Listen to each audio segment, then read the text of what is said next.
from September 5th to 9th this year in Dar es Salaam. The minister elaborates that the forum will bring together 3,000 participants from various countries around the world, including heads of state, businessmen, investors, food system experts, and celebrities. He adds that the goal of the summit is to influence and catalyze the transition to sustainable, resilient, and inclusive food systems in Africa. This is one of the biggest forums in agricultural sector, whereby it brings together all the stakeholders in agricultural sector. It's one of the biggest forums in Africa, which invites different people from different parts of the world. All Africa leaders, they will be invited, and some of them they have already confirmed to participate in the event. The event will be inaugurated by the President Samia Suluhu Hassan. We have different guests of honors, including the African Development Bank President, His Excellency Adesina. He will be one of the speakers in the event. We welcome you all. Tanzania is ready to host you. Tanzania is ready to share the experience, our experience in agricultural sector with the other part of the world. Moving on to the next news, the Director General of Air Tanzania Company Limited, Engineer Ladislaus Matindi, says the cargo plane Dreamliner 767-300F, with the capacity to carry 55 tons of cargo at once, has to improve the import and export trade manifolds. He was addressing journalists in Dar es Salaam. Matindi adds that the cargo plane has opened trade between Tanzania and Dubai, China and India, where the largest export has been avocado. Hizo biashara, hizo bidhaa zote tunazotengeneza ni za tunazopeleka hasa Dubai na mataifa mengine ni za Watanzania, zinazalishwa hapa. All products that are exported to various countries such as Dubai are produced by Tanzanians. We have been able to reach relevant markets at a reasonable time that will allow them to compete with the other products. We have spoken about the products that cannot stay longer, especially the agricultural products, so that gives our producer the confidence to sell their products at a higher price. Uwezo wa kuuza kwanza bidhaa yake kwa bei rahisi sana. Amini kwa bei ya juu, kwa sababu bado ziko kwenye hali nzuri.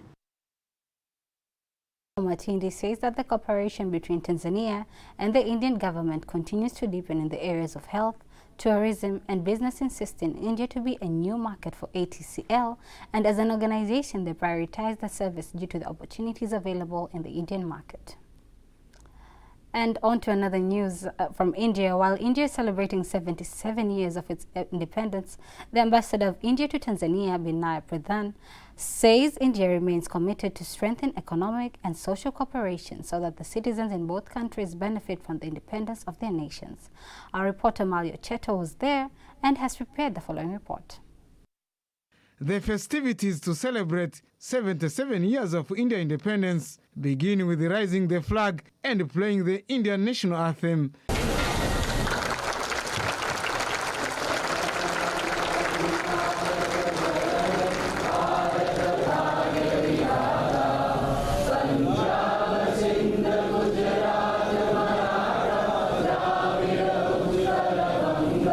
The special guests who are here urge the citizens of two countries to embrace their culture in order to protect their dignity as independent nations. We are doing everything together, even projects we are doing together. So we are working together for economic benefits. Your culture is your identity. So wherever you are trying to show up your culture, show that you are Tanzanian or Indian. The Indian ambassador to Tanzania, Binay Pradhan, says that India and Tanzania will continue to strengthen economic and social cooperation. Indian investment is coming in three areas. One is agriculture, one is infrastructure, and third is the social sector of health and education. So these are the areas where I am noticing Indian government, not only Indian government, but even Indian private sector showing interest to come and engage Tanzanian side. So I would say coming years are going to be crucial. Coming years we are working towards not only strengthening the relations between government to government, but also among people to people, and specifically between the business of two countries. India and Tanzania have already started easing transaction restrictions in purchasing and buying products, while India has been on forefront to fund various projects in the water, education, health, and business sectors. The size of trade between India and Tanzania is expected to reach 13 trillion in 2023. Reporting from Dar es Salaam, Malio Cheto, TBC News. Now let's take a look at some news from Czech. The official representative of Tanzania in Czech, Roman Groleg, says investors from Czech expect to establish a large factory for the production of small planes in Morogoro after being impressed by the political stability in the country. Here's a report prepared by Remia Sinti, read by Lulua Mohammed.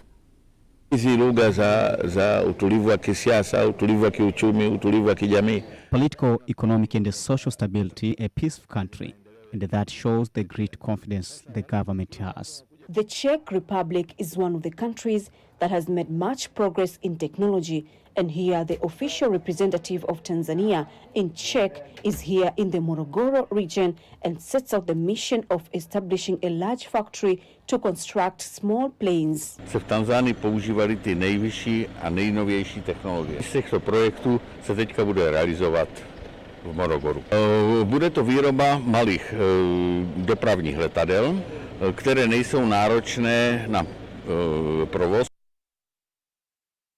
The High Commissioner of Pakistan, Siraj Ahmad Khan, says his government of Pakistan is committed to increase commercial ties with Tanzania by enhancing trade volume between the two nations, which is now expected to be worth $224 million.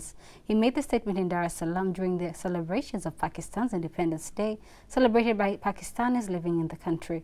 The High Commissioner assessed that Pakistanis living in Tanzania have made a great contribution to Tanzania's economic development by being involved in industrial and commercial activities in the country. The trade volume is around $224 million, but I hope that in the coming years we will increase it to hopefully 400 or maybe double it. That is my hope and vision. And during the meeting with the President and also the Foreign Minister, we discussed ways and means of how to further enhance our cooperation, not only in trade, but also defense, culture, education. As you are aware, Pakistan provides scholarships to Tanzanian students, and we agreed during the meeting to further expand the scope of the scholarships. And Pakistan also has been providing training to Tanzanian officials, so we are trying to increase the scope of that as well. On the other hand, the High Commissioner Khan insists that he wishes to see Tanzania open an embassy in Islamabad as part of maintaining diplomatic relations between these two countries. We also agreed that to increase the interaction between the governments of the two sides. So we are trying to have the joint economic cooperation meeting in the near future. And then hopefully next year there will be a high-level visit as well. And my desire during my stay here will be that Tanzania opens an embassy in Islamabad in next year or the year after that. And that is, I requested the President and the Foreign Minister also.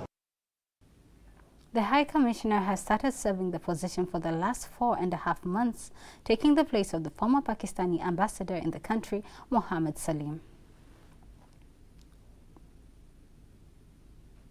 And now on to another news from Lindi region, whereby it prepares to commemorate Maji Maji uprising, which is reported to have been the most significant African challenge to German colonial rule starting from 1905 to 1907. The commemorations were expected to reach the climax on Wednesday, 16th August this year. Here's a report by Asheri Chilewa, read by Faida Nkaka. Majemedari wa vita ya Maji Maji wa huku hawakunyongwa. Wengi walikufa natural death. The generals of the Maji Maji war were not hanged. Many died of natural death, but the Germans could not find them. Their graves and their information were not recognized until recently. Only the grandchildren and the great-grandchildren can experience the graves. There are 20 caves. The Nangoma cave has 7,510 meters. The Mahingo cave has 3,000 meters.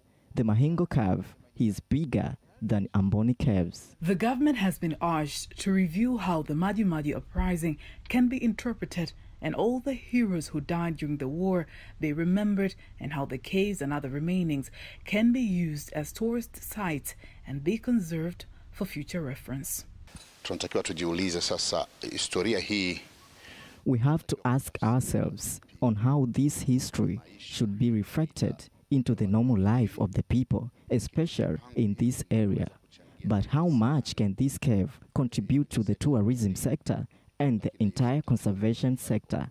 Now we're asking ourselves what can be done to compare history with a great treasure in the way of developing life of the people. On the other hand, more recommendations are given to connect all the sites in the tourism network. Tuna connect vipi pango la Nangoma? How do we connect the Nangoma Cave, the hydraulic tower at Nandete, the remains of the Boma at Kibata, Nyerere Reserve, the beaches of the Sea of Kilwa, the ruins of the Iceland and Zanzibar?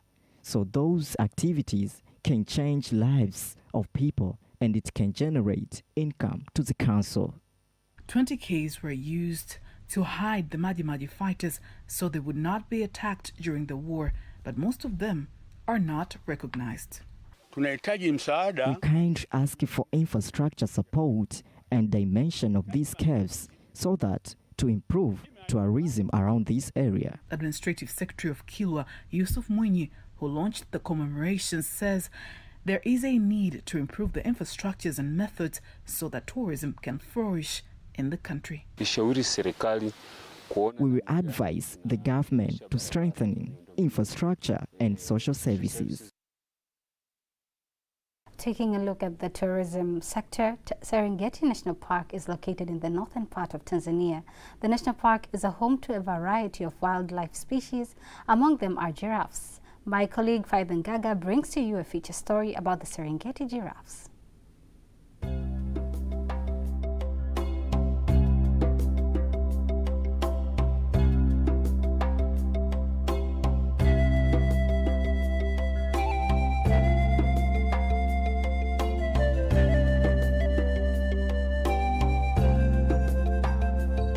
Serengeti National Park is undoubtedly the best-known wildlife sanctuary in the world.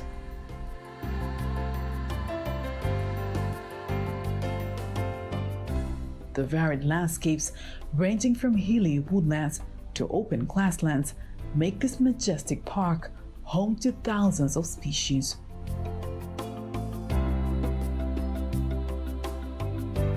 While most of the groups of mammals reside in the open grasslands, there are others who prefer woodlands for their habitat.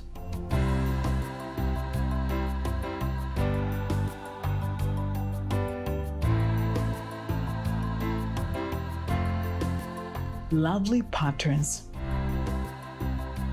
long legs, beautiful gait,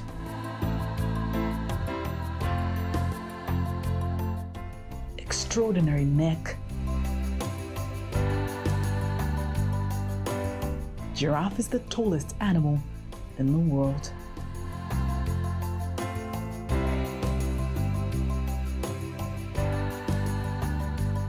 Being the tallest of all land animals, males of this kind may exceed 18 feet in height, and the tallest females can reach a height of about 4.5 meters. The length of a giraffe's neck is only matched by that of its legs, and its slow-motion lope covers ground at a great rate. One of the most extraordinary features of the giraffe is that their legs alone are taller than many humans, standing about 6 feet long, and they can run at a pace of 60 km per hour.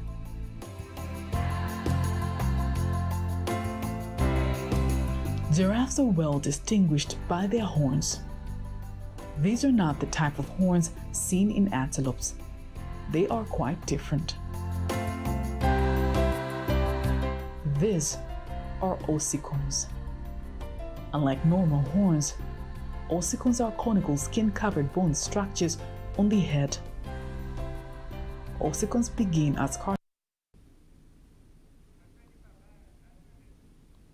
Don't miss TBC News every weekday to know all the latest in exchange rates. Time now for all the latest in international news.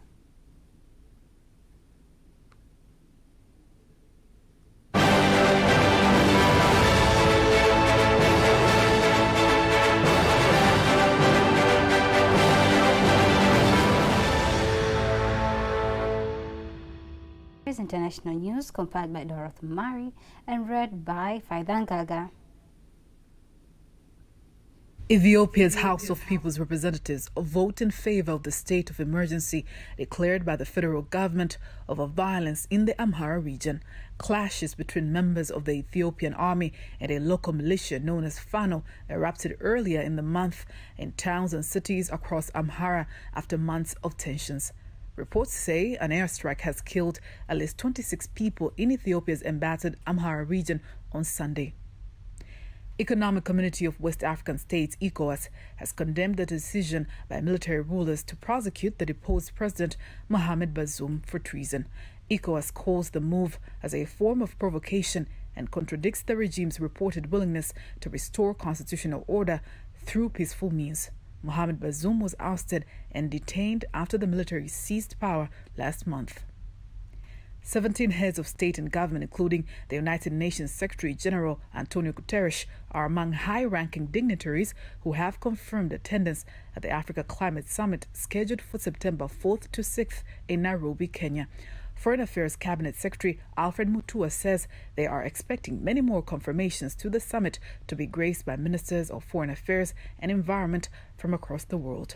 Mutua, who presided over the diplomatic corps briefing on the upcoming summit, emphasized that the summit aims to position Africa in solidarity with the rest of the world for global climate action. The U.S. state of Georgia has charged former U.S. President Donald Trump and 18 of his allies with conspiring to overturn his defeat in the 2020 presidential election.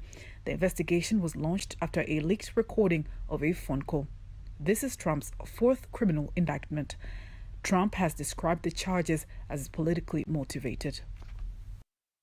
That was international news. Sports news up next.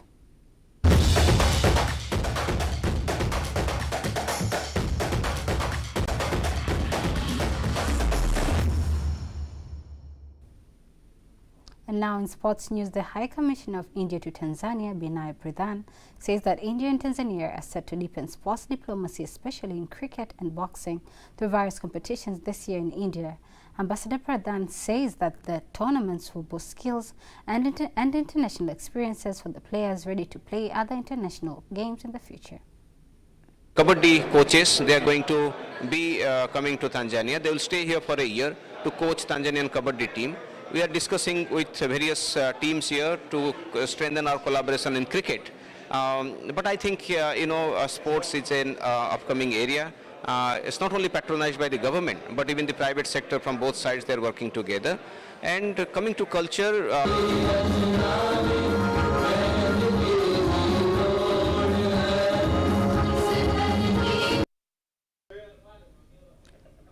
India is already supporting the Tanzania Kabaddi national team, as last year participated in Kabaddi World Cup held in India. The Tanzania Arts Council General Secretary Dr. Kedemon Mapana urges artists and other music stakeholders to participate in the Music in Africa Conference for collaborations, exchange and showcases organized by Music in Africa Foundation, which will be held from 9th November to 11th November in Dar es Salaam as a roadmap to international exposure. Dr. Mapana adds that the global event will enable musicians and other artists to promote their work and talents to international markets, and he is supported by the conference organizers. Music in Africa Foundation, that Access Music Conference is coming back to Dar es Salaam. Last year it was here, and this year it's coming back.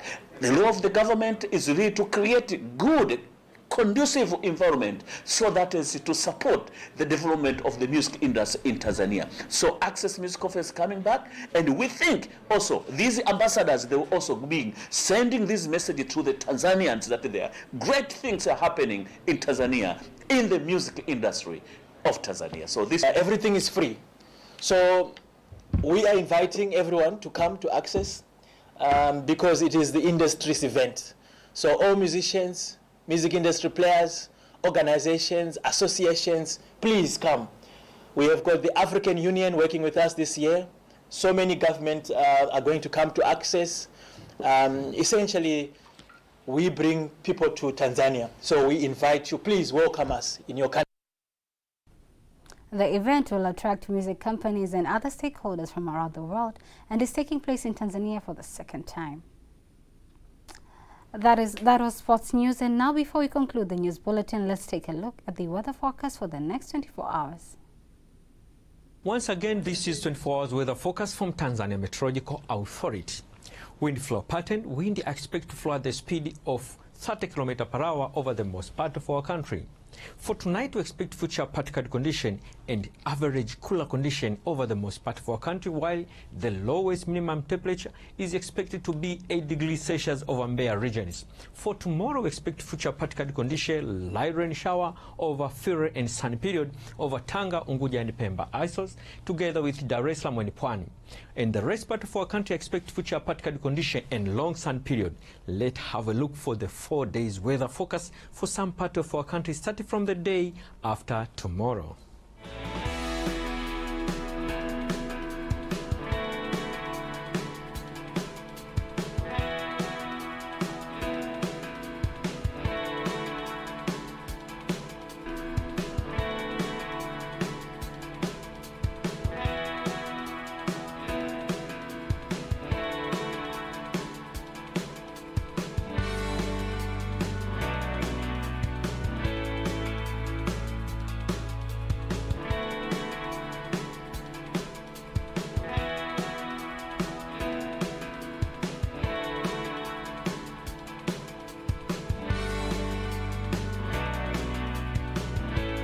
We thank you for watching us and have a good night. And that marks the end of the news bulletin for tonight. Don't miss our next bulletin in Kiswahili at 11 p.m. I am Teddy Mparinyanga. Have a lovely, lovely night.